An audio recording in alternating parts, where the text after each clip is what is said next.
Assalamualaikum. Bertemu lagi di channel ini bersama Kang Dagol. Kita lanjutkan dongeng Raga Sukma di season yang pertama, episode ke-30.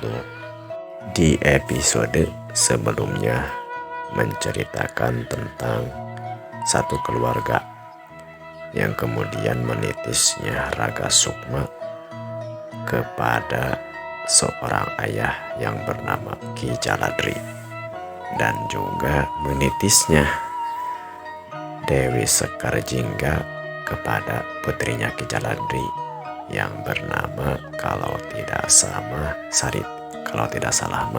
Saritia. Bagaimana kelanjutan ceritanya? Yuk, cara ketan.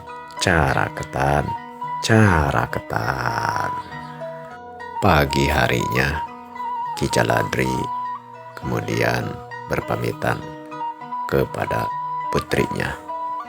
Dia membawa sebuah keranjang seperti mau pergi ngarit ataupun cari rumput untuk hewan ternak.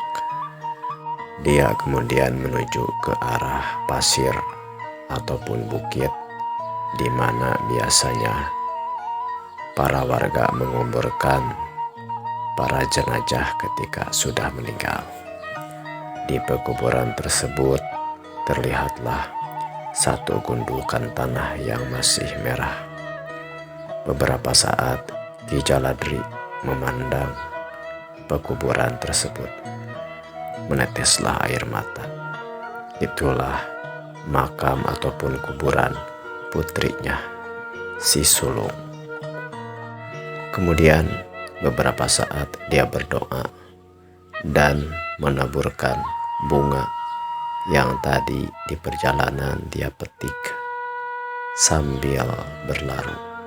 Kemudian dia berkata, "Tenanglah anakku, kau telah selesai segala urusanmu. Semua yang ayahmu lakukan bukan semata-mata karenamu, tapi ini bentuk tanggung jawab seorang manusia dalam menjaga ketertiban dan juga ingin memberikan sesuatu pengorbanan untuk nusa, bangsa, dan masyarakat. Tenanglah, ini bukan hanya untukmu, tapi untuk kepentingan bersama." Begitulah Ki Jaladri sambil berlalu meninggalkan kuburan putri yang dia sangat sayangi. Dia kemudian memasuki pelataran pekuburan lebih dalam lagi, sampai ke daerah yang lebih bala ataupun lebih banyak rerumputannya. Di sebuah tempat yang berada di sana, pohon beringin yang cukup besar dan sepertinya berusia cukup tua. Dia menggali seonggok tanah tepat di bawah pohon beringin tersebut. Biasanya orang-orang menghindari pohon beringin tersebut karena banyak ceritanya pohon beringin tersebut terdapat makhluk halus ataupun hantunya. Berbeda dengan Ki Jaladri, dia justru menggali tanah sekitar tidak jauh, tidak terlalu dalam, hanya selutut orang dewasa dalamnya. Duk, kalian Ki Jaladri seperti terkena suatu peti atau lain sebagainya. Setelah itu, benar saja, setelah dia mencangkul lebih dalam lagi, menggali lebih dalam lagi, terbukalah satu peti. Dibukanya peti tersebut dengan sebuah kunci. Kunci yang sebelumnya dia bawa dari rumah. Terbuka peti tersebut, terlihat sebuah bungkusan yang cukup besar. Diangkatnya bungkusan itu. dengan agak kesulitan karena mungkin ada sesuatu yang menyangkut atau memang bungkusan tersebut berat. Di bawah bungkusan terdapat berbagai senjata seperti pedang, keris, tumbak, pisau, dan senjata-senjata yang lainnya. Dengan teliti, Ki Jaladri menyimpan senjata-senjata tersebut, memindahkannya ke keranjang yang tadi dibawa dari rumah. Setelah dianggapnya cukup rapi, kemudian bungkusan yang semula tadi disimpannya pula di atas keranjang. Peti itu pun kemudian ditutup dan dikunci lagi. Kemudian tanahnya diuruk lagi dengan rapi, bahkan dia urus seperti tidak ada sesuatu atau kejadian apapun di tempat tersebut. Tidak jauh dari sana kemudian dia mengadit beberapa rumput sampai benar-benar keranjang tersebut penuh dengan rumput. Satu pandangan yang tidak teliti menganggap keranjang tersebut penuh dengan rumput, padahal di keranjang tersebut ada sesuatu yang lainnya. Ki Jaladri melakukan semua itu dengan tenangnya. Dia beranggap bahwa di tempat tersebut tidak mungkin ada manusia atau orang lain yang berada. Dan memang selain itu di perkuburan lama, orang-orang jarang datang ke sana. Ditambah lagi keadaan yang memang cukup membuat masyarakat khawatir. Takut-takut kalau pergi sendiri ke daerah sepi seperti itu bertemu dengan rampok ataupun orang jahat. Sampailah Ki Jaladri kembali ke rumahnya dengan membawa keranjang tadi. Rumput yang sudah dia ambil kemudian dia berikan kepada hewan ternaknya. Sedangkan keranjang dengan isinya kemudian dibawa melalui pintu belakang menuju dapurnya. Sesampainya di dapur, putrinya Sariti kemudian menghampirinya sambil menyodorkan minumannya. "Bagaimana keadaan ibumu?" "Biasa seperti itu aja, Ayah."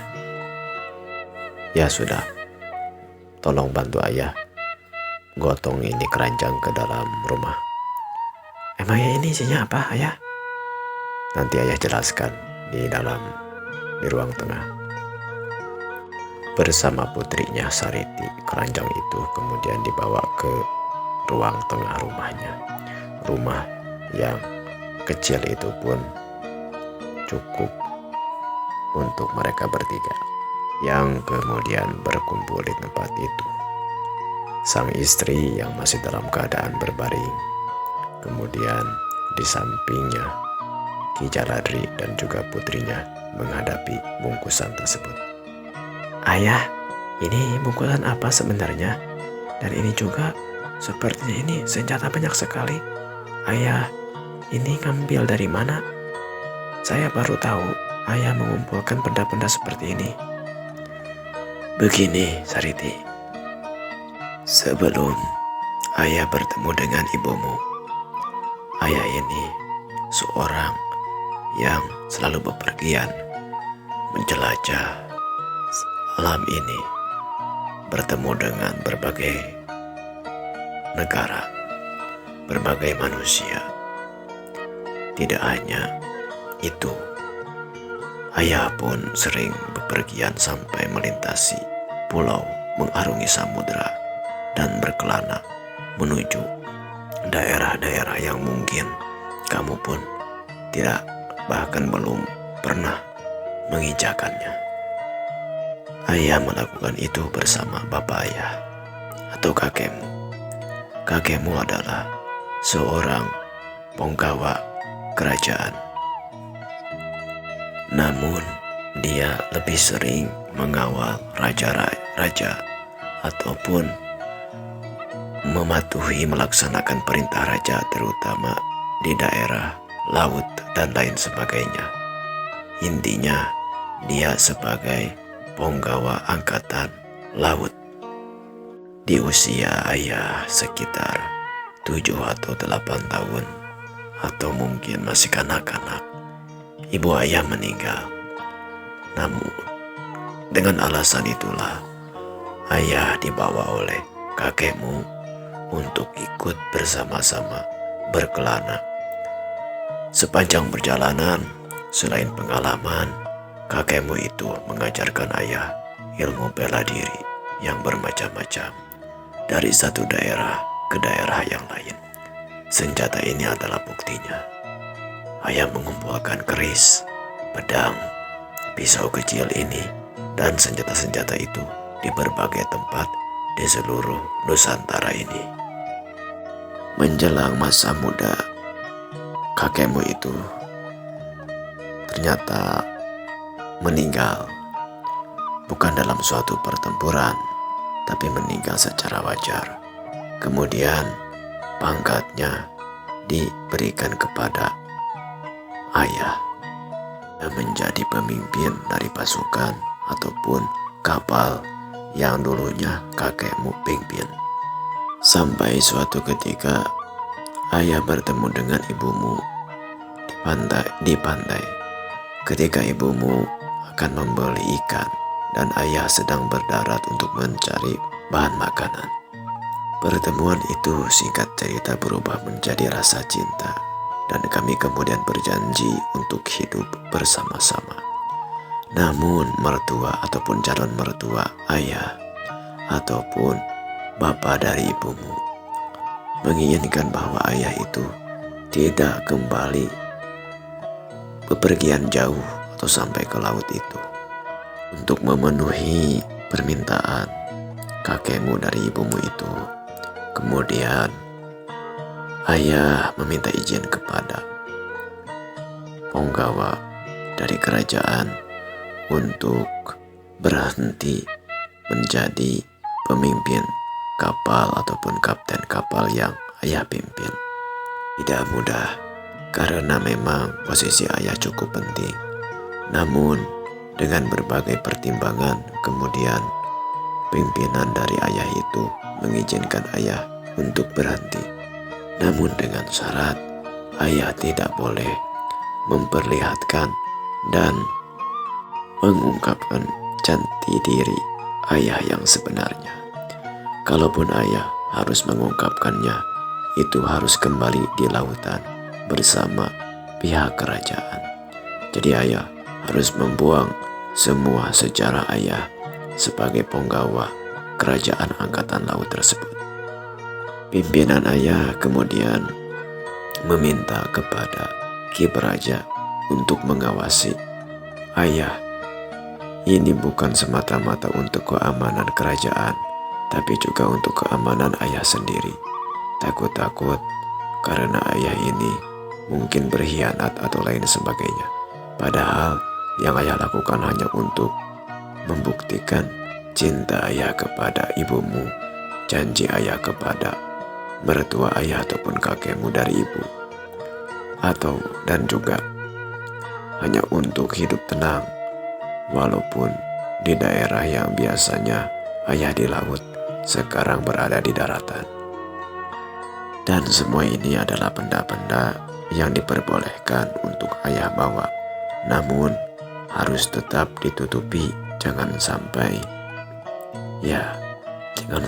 ayah mengungkapkannya. Namun janji itu pada saat ini ternyata harus dengan terpaksa harus ayah langgar. Makanya Ki Caladri kemarin pernah berbicara mengingatkan kepada ayah agar ayah tidak melakukan hal-hal yang tidak boleh dilakukan. Dia mengkhawatirkan ayah melakukan ini. Namun niat ayah adalah niat yang baik, meskipun nanti ada konsekuensi atau tanggung jawab yang harus ayah hadapi. Ayah pikir tidak jadi masalah. Yang penting ayah melakukan sesuatu untuk diri kita, keluarga kita, dan terutama memberikan rasa aman kepada seluruh warga kampung di desa kita. Lalu apakah yang akan ayah lakukan dengan semua benda-benda ini? Tentu saja banyak hal. Nanti akan ayah jelaskan satu persatu. Sekarang mari kita buka dulu bungkusan ini. Kemudian dibukalah bungkusan yang berwarna hitam itu, yang sangat besar, gembolan lah. Bungkusan itu kemudian dibukanya. Dilihatnya banyak sekali benda-benda yang memang bagi Neng Sariti terlihat asing dan bermacam-macam. Oh, benar. Ada sesuatu yang bisa kita lakukan untuk mengobati ibumu. Apa itu, ayah? Ini ada ramuan dari negeri seberang. Kalau tidak salah, negeri apa? Negeri apa ya? Kakek lupa lagi. Tapi dinastinya kalau tidak salah, dinasti Ming gitu. Ya gak apa-apa itunya. Itu negeri daerah dataran Cina. Nah, ramuannya ini ada yang tepat mungkin untuk bisa mengobati ibumu, tapi harus dengan dilakukan dengan sesuatu yang lain. Apa itu, ayah?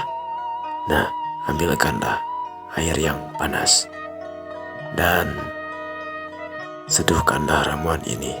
Cukup nih, 1 genggam juga. Dengan tidak berpikir lama dan banyak pertanyaan, Neng Sariti kemudian mengambil segenggam ramuan yang diberikan oleh ayahnya yang disimpan di dalam sebuah mangkuk.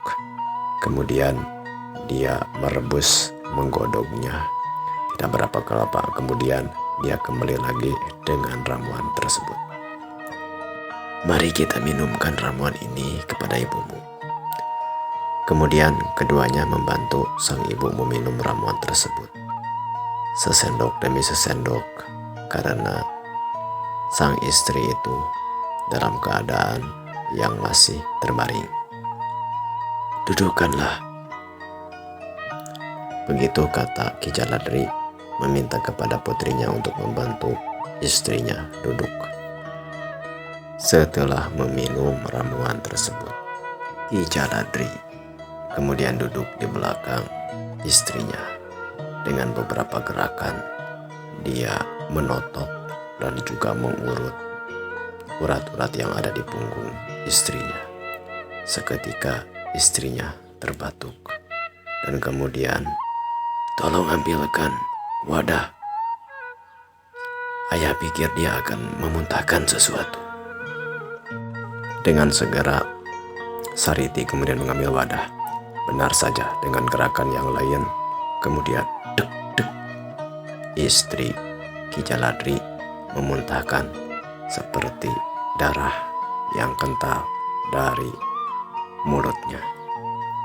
Tidak berapa lama kemudian, sang istri kemudian mengatakan sesuatu. Sariti, Sariti, mana kakakmu? Ibu haus, Sariti. Mendengar ibunya berkata-kata demikian, kemudian Sariti memeluk ibunya. Begitupun Ki Jaladri sambil berbisik kepada istrinya. Istriku, kau sudah tahu apa yang terjadi. Kau tetap mendengar walaupun selama ini kau terbaring. Kau pun sudah tahu apa yang akan kami lakukan. Jadi tenanglah, cepatlah sembuh. Terimalah kejadian ini apa adanya. Sabarlah bahwa takdir dari Yang Sang Maha Kuasa tidak bisa kita pungkiri. Sekarang marilah kita hidup, melanjutkan kehidupan kita. Ibunya kemudian menangis dan memeluk, saling berpelukan. Ayah, istri, dan anaknya pada saat tersebut berpelukan, seolah-olah mereka lama tidak bertemu dan kini bertemu kembali. Hari-hari berlalu.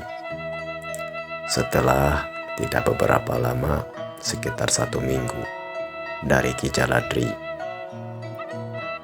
mengambil sesuatu dari pekuburan dan istrinya pun berangsur-angsur sembuh.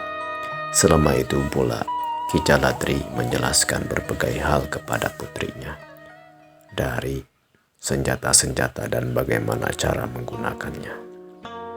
Sariti, sekarang kau sudah tahu bagaimana memaksimalkan gerakan dari gerakan mencuci yang selalu kamu lakukan.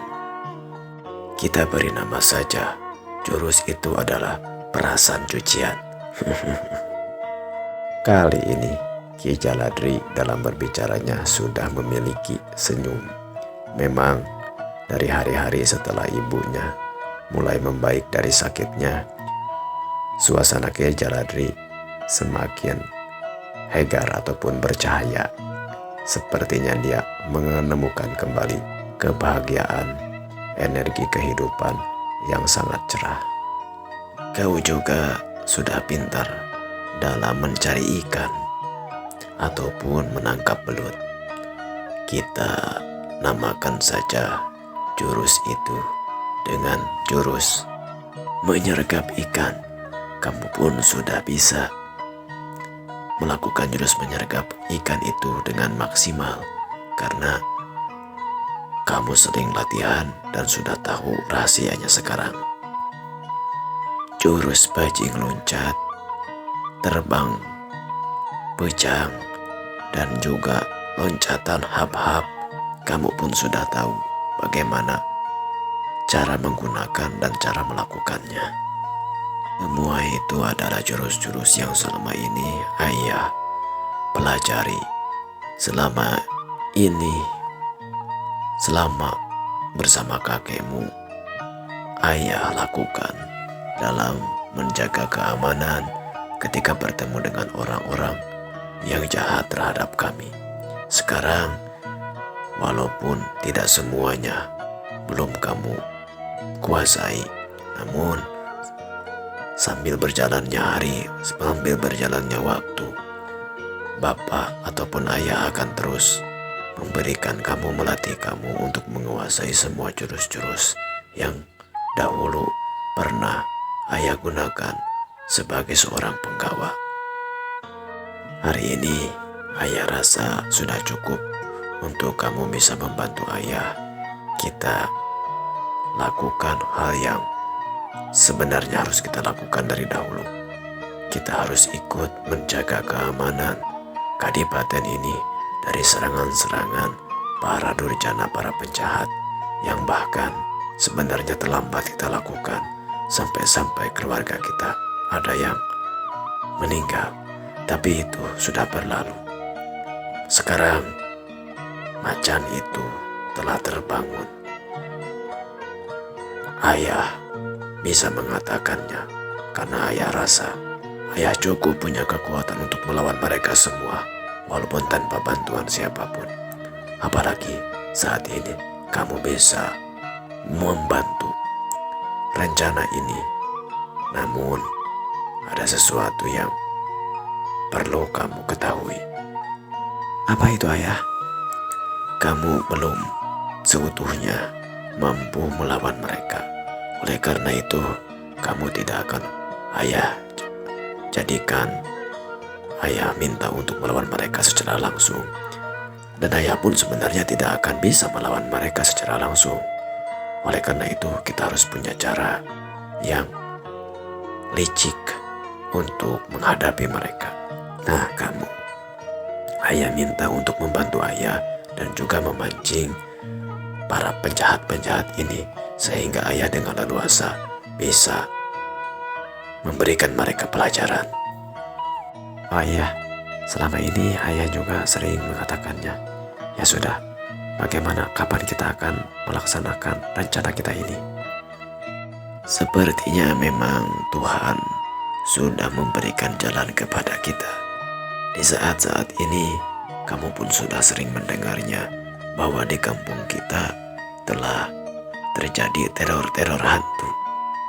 Dan ketika ayah ngobrol dengan Ki Praja, itu adalah rencana Raden Tirta dan juga keponakannya Ki Braja, yaitu si Jakasuma. Itu adalah sebuah cara ataupun jalan keluar yang mungkin mereka pikirkan untuk bisa memberikan perlawanan kepada para rampok-rampok tersebut. Dari kejadian ini, ayah pikir kita pun akan melakukan hal yang sama. Kamu tahu, ada sesuatu di dalam keranjang itu, di dalam bungkusan yang kemarin ayah baru ngambil. Ayah, ambilkanlah bungkusan itu. Ayah ingin menunjukkan sesuatu kepadamu. Kemudian Neng Sariti dengan segera pergi mengambil bungkusan itu. Setelah tidak berapa lama kemudian, Ki Jaladri membuka bungkusan tersebut. Ini adalah cirah perang ketika ayah menjadi punggawa dulu. Cirah ini terbuat dari kulit sebangsa landak. Kalau ini di daerah Malaka ataupun Sumatera disebut dengan trenggiling. Kulitnya keras sehingga ketika ada senjata tajam yang menerpanya pasti tidak akan bisa menembus tubuh kita. Namun tidak asal dari kulit hewan tadi, tapi sudah dilakukan berbagai teknik sehingga kekuatan untuk menghindari benda-benda tajamnya lebih maksimal. Selain itu ada juga kakek sebut ini adalah cirah kulit badak. Cirah kulit badak ini tidak setebal, tidak seberat kulit badak. Walaupun memang terbuat dari kulit badak, tapi diproses sedemikian rupa sehingga menjadi tipis dan juga memiliki kekuatan yang hampir sama dengan cirah kulit landak ini. Kalau kulit landak agak berat, jadi biar ayah yang memakainya. Kamu dengan menggunakan cirah kulit badak ini terasa akan ringan dan juga lebih lentur ketika kamu pakai. Ini kita gunakan untuk menghindari ketika ada musuh yang sampai menggunakan senjata tajam. Kedua cirah ini gunanya adalah kita tidak akan mudah untuk dilukai walaupun musuh menggunakan senjata tajam. Selanjutnya, Ki Jaladri menjelaskan berbagai benda yang ada di tempat di bungkusan tersebut dan juga senjata-senjata yang pernah ditunjukkan sebelumnya kepada putrinya, yaitu Neng Sariti. Berselang beberapa waktu, ibunya Sariti ataupun istrinya Ki Jaladri kemudian membawa rebusan singkong. Sudah, ayo makan dulu. Jangan terlalu serius. Kalian tetap butuh tenaga. Hehehe. Terima kasih istriku. Apakah ini sudah dicampur dengan ramuan yang ayah berikan? Iya, tentu. Nah, ramuan itu walaupun digabungkan dengan rebusan singkong, ini akan sangat tepat sekali. Karena protein yang ada di singkong dengan ramuan yang kemarin atau maksud ayah yang tadi ayah berikan itu akan memaksimalkan tenaga yang ada dalam tubuh kita, sehingga ketika nanti kita bekerja ataupun bertarung melawan musuh, kita akan memiliki tenaga yang luar biasa. Tenaga itu momennya juga, waktunya juga sudah cukup tepat. Karena teror hantu dan karuhun yang kelompok dari Kadipaten sebarkan bisa kita manfaatkan untuk kita melancarkan rencana yang sebelumnya sudah kita obrolkan. Ibu tidak perlu membantu sampai keluar rumah. Cukup di sini saja, ibu masih sakit. Biarkan ayah dan juga putrimu melakukannya Mudah-mudahan kita selamat dan juga segala rencana ini bisa dijalankan dengan sebagaimana mestinya. Ya sudah, ibu hanya bisa berdoa dan semoga kalian selamat. Hati-hati saja ketika kalian keluar dari rumah dan melaksanakan rencana ini. Terima kasih istriku, itu yang paling penting. Doamu, doa kepada suamimu, dan doa kepada putrimu. Semoga ikhtiar ini mendapatkan hasil dan kita bisa minimal ikut membantu menjaga keamanan untuk masyarakat di Kadipaten ini. Waktosnya. Waktosnya. Semoga kita bertemu lagi di episode selanjutnya. Yang belum subscribe, yang belum komen, yang suka, diantos juga like-nya. Bagaimana apa yang akan direncanakan, yang akan dijalankan oleh Ki Jaladri dan keluarganya pada momen teror hantu ini. Dimensinya ini masih di dimensi Jakasuma. Apa yang akan terjadi? Nah, kita ikuti di episode berikutnya. Permios.